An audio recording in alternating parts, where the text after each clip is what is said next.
Whenever a new set is released in the Pokemon TCG, it usually brings along a very obvious combo within it that the creators of the game intend players to use. I think every set has great examples of this, and here are some recent ones. The original Scarlet and Violet set brought us Miraidon EX and Electric Generator, which combined to make Miraidon EX based decks a force to be reckoned with. One without the other would have likely had a way lower impact in the format than they've had so far. Paldea Evolved brought us the formidable duo that are Baxcalibur and Chenpao EX, supplemented by superior energy retrieval. It can't get more obvious than a Pokemon that allows you to attach infinite water energy onto your Pokemon, and a Pokemon that does more damage with more energy in play that you discard, topped off by a card that recovers a huge amount of energy from the discard. There are other great examples like Charizard EX and Pidgeot EX, both in the Obsidian Flame set, or the synergy between ancient cards and future cards, which are amazing but also very restricted to those specific archetypes. And there are other gimmicks that are just as obvious but are simply awful no matter how much people try to make them work. The first gimmick that people love because of nostalgia, as it reminds them of a strategy that used to be completely overpowered at the time, is United Wings. The similarity to the Night March strategy is what draws people to this deck. As with both, your Pokemon deal more damage as you have more Pokemon with that attack name in your discard pile. Back when Night March was a powerful deck, we had double colorless energy, Ball Compressor, Shaman EX, and Versus Seeker, 4 of the arguably strongest cards ever printed in the game. Also, the HP of the dominant decks in the format revolving around basic Pokemon EXs were in the range of 180 to 200 at most. Very easily reachable numbers as you only needed to discard 9 or 10 out of your 12 Night March Pokemon to reach them. The game nowadays looks extremely different though, and when the United Wings archetype made its debut in Paldea Evolved, people really tried to go out of their way to make it work, to the extent that even an international champion brought it to NIC in 2023, but not to the success he would have liked. There is that Speedwing for the knockout. Alex has the attacker ready. Needs to find the Serena, and wow, alright, yep. Iono's alive. By that point, we already had HPs going up with powerful stage 2 Pokemon EX such as Gardevoir EX, and to make matters worse for the archetype, the trend has continued with other powerful stage 2 Pokemon such as Charizard EX, Pidgeot EX, and Dragapult EX.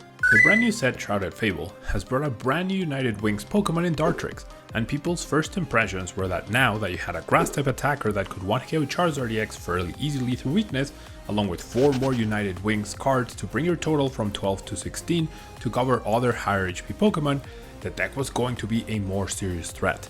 However, despite some wins in Japanese local tournaments, I don't think it's going to be successful anytime soon. Dartrix is a stage 1 Pokemon, meaning Charizard EX can potentially take down the Rowlets before they become a threat, and also the overall HP of all the Pokemon in the deck is so low that the new Dusclops and Dusknoir can help clear the board of any menace to the deck, and that just covers Charizard EX. But there are so many ways to spread damage counters for additional damage to the bench with both Regidrago V-Star and Dragapult EX decks, Lost Box, and the ever-looming threat of Radiant Greninja or Iron Hands EX in other decks. All of this, plus the lack of cards like Bile Compressor or Shaman EX, which is a whole universe above in power level to Squawkabilly EX, means the deck is just a gimmick that is fun to play with, but ultimately not competitive at this point in time. While I doubt we will ever see a Bile Compressor style of card reprint anytime soon, we are getting a brand new A-Spec Perfect Mixer, which allows you to discard 5 cards from your deck. Will this card make United Wings a competitively viable deck? Unfortunately not, but there's always a chance new cards will unlock the underlying potential of the strategy to bring it from gimmick to competitive as it has been in the very distant past. Another gimmick deck that was released recently and just completely flopped is the Festival Grounds combo featuring Thwackey and Dipplin. At first sight, the synergy between the cards is actually something crazy to think about. Festival Grounds allows Dipplin to attack twice, whilst Dipplin's attack does more damage as long as you have more benched Pokemon, which you want to have a lot of, Thwackeys, as their ability becomes Quick Search as long as there's a Dipplin in the active spot.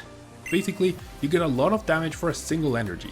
You get Grass typing to cover Charizard EX, the big deck at the time of Twilight Masquerade's release and also one of the best today, and you get hyper consistency with multiple Boom Boom Grooves every turn. What's not to like? Well, the deck falls apart quickly though, when we go a bit deeper and realize how frail all of these attackers are, and a big reason for these not being viable are damage spread decks such as Regidrago V-Star, Dragapult EX, and Lost Box again.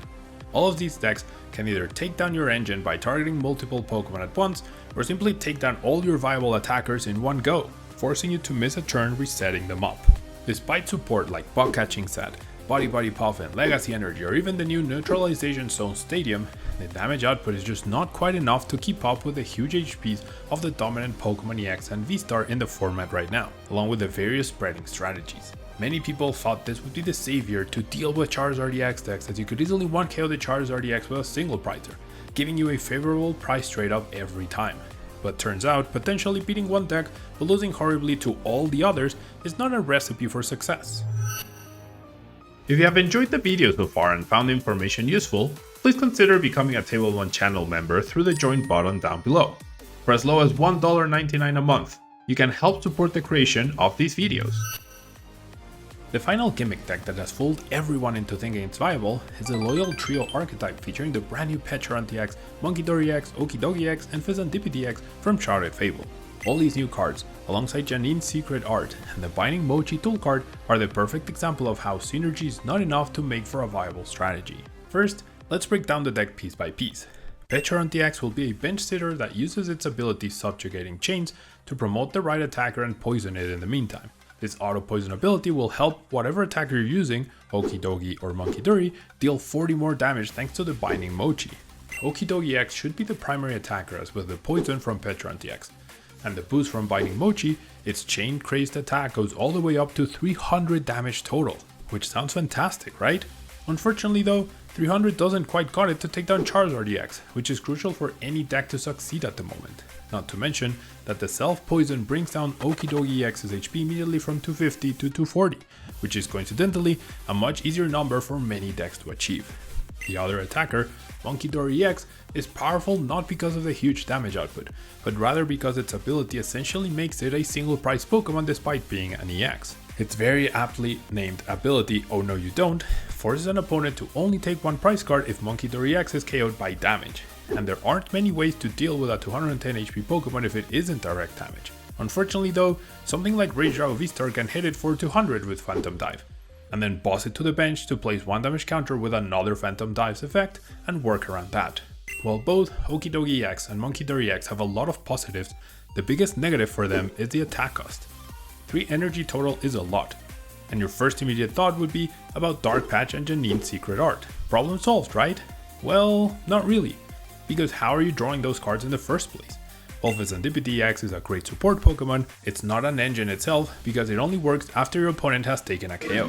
This means the deck needs to play either another cast of support Pokemon like Liepard, Beaverl, or the Dunsparce, which starts to clog up the bench and the deck.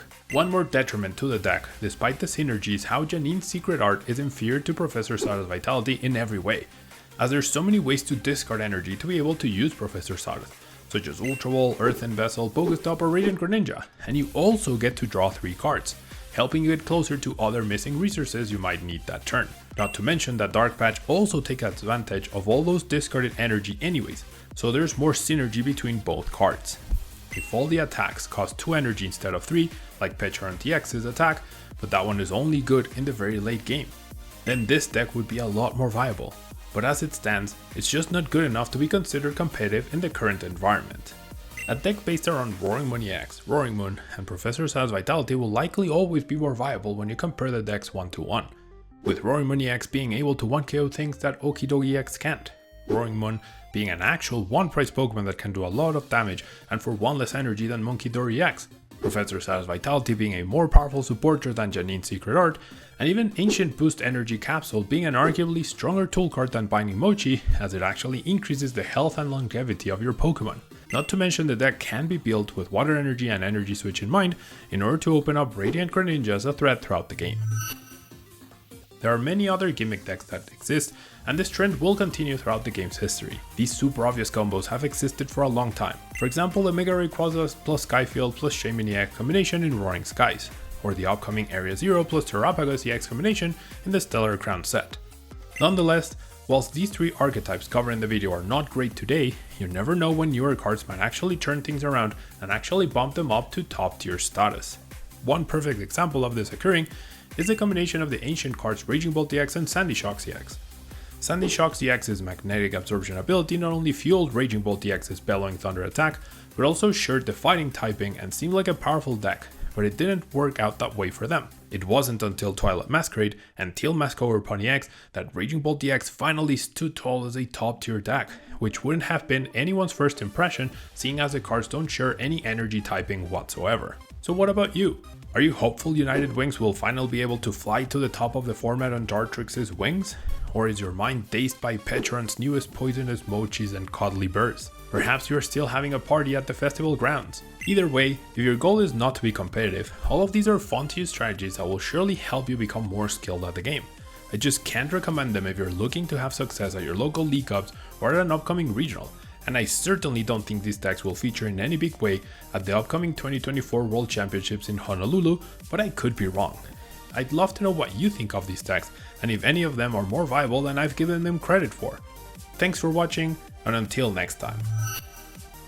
If you want to support the channel, you can use code tablemon to get 5% off at Potent Store for your online codes, 10% off for your sealed product at Flipside Gaming, and 10% off on your aluminum accessories at TC Evolutions. Or if you're looking to buy singles or sleeves, you can fill up your cart and close the tab, then click on the affiliate link in the description and check out. That way you can support the channel over at TCG Player, Card Market, and Dragon Shield. ¿Eres de México y necesitas cartas de Pokémon? Busca Hyper Beam Cards en Facebook e Instagram. Y si estás en Tijuana, búscalos en el local C27 en el Centro Comercial Otay.